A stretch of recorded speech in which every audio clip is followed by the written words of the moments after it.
जल्दी पैदल चलाओ, 2-4 कोस कुछ नहीं समझते थे, तो चले गए, लौट करके चले आए। तो कहते हैं कि उन्होंने अपने सत्संग में मुझको ऐसा रंग लिया, रंग चढ़ा दिया, चटक ऐसा चढ़ा दिया कि हम उसको पीने लगे।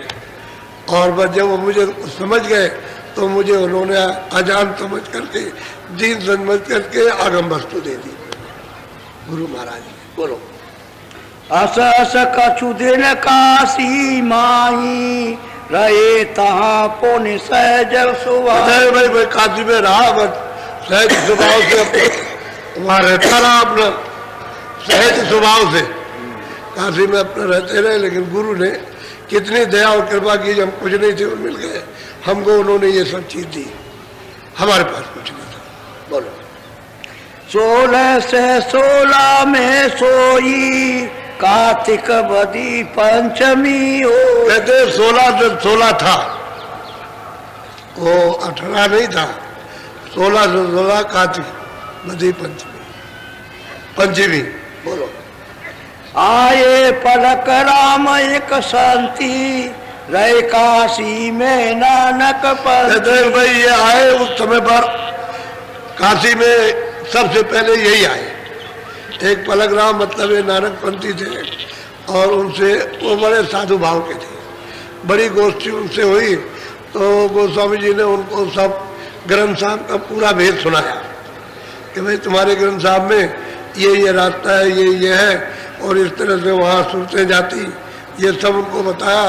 तो बहुत दीन भाव से उनके शरणागति हो गए और कहा कि मेरे ऊपर कृपा दया कीजिए, मैं तो रास्ता नहीं जानता, किताब पढ़ता हूँ, किताब पढ़ लेता हूँ, मुझे मालूम तो मुझे नहीं। तो ये खूब अच्छी तरह से उन्होंने संवत 16 से। बोलो। गोष्ठी भाव विधि उनसे कीना, खुशी भये मार्ग कोली। कहते हैं भाई बहुत प्रसन्न हुए, कहते हैं मार्ग ले लिया, रास्ता ले लिया, उसने अपना भजन कर लिया। बोलो। घट रामायण ग्रंथ बनावा, ताकि विधि दिवस सब गावा। उन्होंने कहा कि भाई मैंने घट रामायण जो बनाई है, इसकी विधि सब कुछ उन्होंने बताई उनको कि भाई ये घट रामायण एक तरह से विधि बता करके, और रास्ता बताया, और उनसे समझाया भाई ग्रंथ साहब में तो ये लिखा हुआ है, कोई अलग नहीं है, रास्ते से चलो, तो ये सब चीजें तुमको जो ग्रंथ में लिखी हुई सब मिलेगी तुमको। उनको समझाया, उनको यकीन आ गया, विश्वास आ गया। अब बोलो। चलो। संवत 16 से 18, उठी मौज ग्रंथ कियो सारा। बस कहते हैं संवत 16 से 18 में जब इच्छा हुई है, तो मेरे मतलब यह है कि फिर इस ग्रंथ को लिख दिया। संवत 16 से 18। बोलो। भादो सुदी मंगल एकादशी, आरंभ कियो प्रथम मन बम। भादो सुदी मंगल एकादशी को लिखना शुरू किया। बोलो। सोने काशी में अचरज कीना, सोर नगर में भयो अली। जब मैंने इसको लिखा और लोगों को बताया तो काशी में बड़ा शोर हुआ और बड़ा आश्चर्य करने लगे। सुनने तो लोग जो जाते थे वो तो जाते ही थे, लेकिन यह है कि काशी में आम में फिर चर्चा शुरू हो गई। बोलो। पंडित जगत जैन और तुर्का, भयो झगड़ाया काशीपुर का। भाई काशी में मैं चलाया और मैंने ये ग्रंथ को घट रामायण को लिख दिया, तो ब्राह्मणों से और मुसलमानों से, इनसे उनसे सबसे झगड़ा हो गया, सबसे, सभी से झगड़ा हुआ है। ये नहीं कि भाई एक तो हो गया और सबने झगड़ा किया, जिसको जो चाहा तो झगड़ा किया। बोलो। पंडित भेख जगत मिल सारा, घट रामायण परिवार। सारे के सारे पंडित भेद मुसलमान ये वो छोटे बड़े सब मिलकर के साहब शोर मचाया कि घट रामायण घट रामायण घट रामायण। प्रचार तो हो ही गया उसका। कैसे भी महापुरुष प्रचार करा दे, चाहे निंदा से करा दे और चाहे स्तुति से करा दे, दोनों बातें हो जाती हैं। निंदा से भी प्रचार करा देते हैं, स्तुति से भी हो जाती है। स्तुति में देर लगती है क्योंकि उसमें ठोस ठोस आते, निंदा से सब लोग जाते, सब लोग जाते, एक ही झटके में मार दिया। देखिए महापुरुषों की कला देखिए, उनको कितना बड़ा ज्ञान होता है भूत भविष्य और वर्तमान का, कि सब लोग ये जार करके वैष्णव साधु ये वो सब कितने भी मुसलमान साहब यानी पुकारने लगे। और बस जो उन्होंने किताब को बंद किया और सात का नाम जब लिखी तो बस सिद्ध उलट गया, साधु भेद सब नतमस्तक सबके। ये वो बोलो जो कुल झगड़ारी तिजस भाती जस जस भया दिवस और वो कहते हैं अगर झगड़ा को अगर मैं सब कुछ वर्णन करूं तो मुझे तो बहुत किताब चाहिए, कागज और समय चाहिए। तो वो थोड़े से शब्दों में ही उसको बंद करते हैं कि बहुत झगड़ा हुआ, मामूली झगड़ा नहीं, गोस्वामी जी के साथ में बहुत झगड़ा हुआ, अति से ज्यादा झगड़ा। बोलो तासे ग्रंथ गुप्त कीना घट रामायण चरण नदी। बस घटरामायण को हमने इस ग्रंथ को गुप्त कर दिया क्योंकि उन्होंने मतलब एक इसको चलने नहीं दिया, मैंने इसको बंद कर दिया।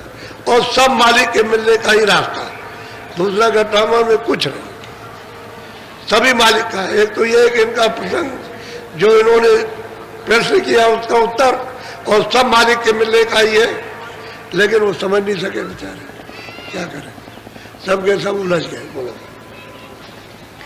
या से शांत मते की रीति जगत अजानन जाने। वो कहते हैं भाई संगत का जो रास्ता है उसका रीत और तरीका है, उसका भाव और भजन, वो तो मतलब ये है कि अबूझ है जो संसारी है वो तो जानते नहीं, उनको कुछ मालूम नहीं है, इसलिए उन्होंने ऐसा विरोध कर दिया कि उनको तो कुछ पता नहीं।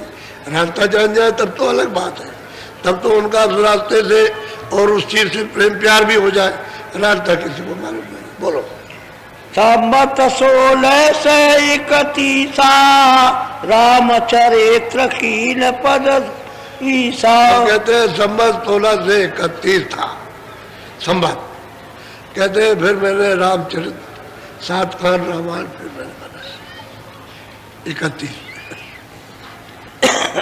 अब ये 42 साल की अवस्था लगेगी, ये उनका हो जाएगा। अब कहाँ 18 और कहाँ मतलब 31, इसमें उन्होंने रामचरितमानस को बनाया। बोलिए ईश कर्म अवतारी भावा कर्म कर्म भाव सब जाति सुनावा। तो कहते हैं भाई कर्म जो मनुष्य करता है, जो उसको अधिकार मिला हमको, और ईश्वर ने जो इनको दिया है अधिकार, कि कैसे कैसे अधिकार दिया, तो ब्रह्मा विष्णु महादेव उनको यहाँ पैदा किया और उनसे तपस्या कराई, और तपस्या करा कर समाधि लगवाई, और समाधि लगाने पर उन्होंने देववाणी सुनाई, और देववाणी सुना करके उन्होंने पूरा विधान बनवाया।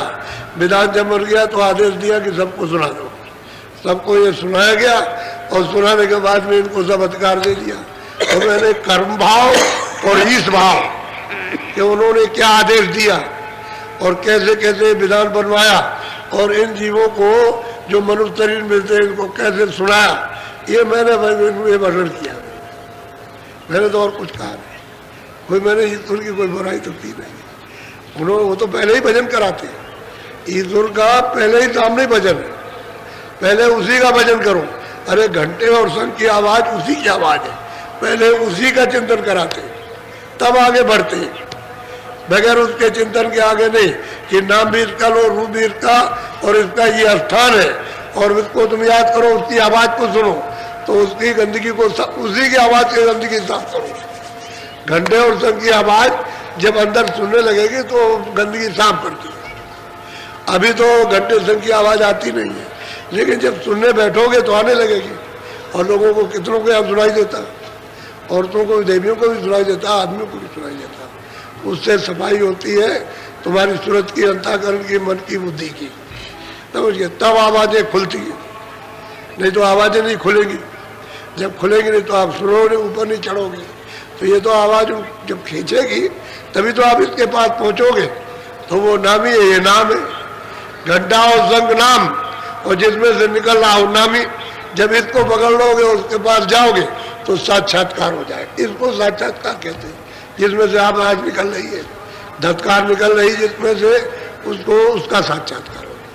तो ये तो कहते हैं मैं तो ये बात बता रहा था कि ईश्वर के पास पहुंचो। इसी को तो उन्होंने कहा कि वो बिलोक राम मुस्काई, जब घंटे और संग की आवाज को करके चढ़ के गए तो वहां साक्षात्कार, यानी वहां सैदल कमल में बैठे हुए। तो कहते बहुत प्रसन्न हो गए, बहुत खुश हो गए। उन्होंने रास्ता दे दिया, मुख खोल दिया, उधर चले गए। उधर मतलब पेट में नहीं चले गए, उधर का मतलब उस पार। उधर गए तो खड़े होके मैदान में उधर देखते, उधर तो अंधेरा है नहीं। तो कहते हैं मैंने सब अंड की रचना, अंड की रचना है स्वर्ग वैकुंठ की, उसको सबको मैंने देखा। और जब ऊपर को आंख उठाई तो वो तमाम ब्रह्मांड, बहुत से ब्रह्मांड देखे। वो खुद ही कहते हैं कि मैंने ईश्वर देखा साफ साफ। फिर वो कहते हैं आगे चल के मैंने ब्रह्म देखा, उसको प्राप्त किया, उसका साक्षात्कार। असल में बात मैंने तो कर्म और ईश्वर भाव बताया और ये लोग कुछ समझे नहीं। जग में जग राजा ना भाई, रामन राम चरित्र बना। भाई झगड़ा जब देखा कि है तो ऐसा बना दिया कि रावण और राम का जिसको सब पढ़ेंगे, बड़े खुश होंगे, बड़े पढ़ेंगे। रावण मार दिया और मतलब है राम ने रावण को मारा। अब इसको आपको तो मालूम नहीं है कि भाई और क्या कहा क्या नहीं कहा। भाई वो तो ये तो कहा कि भाई त्रेता में मतलब ये है कि दशरथ के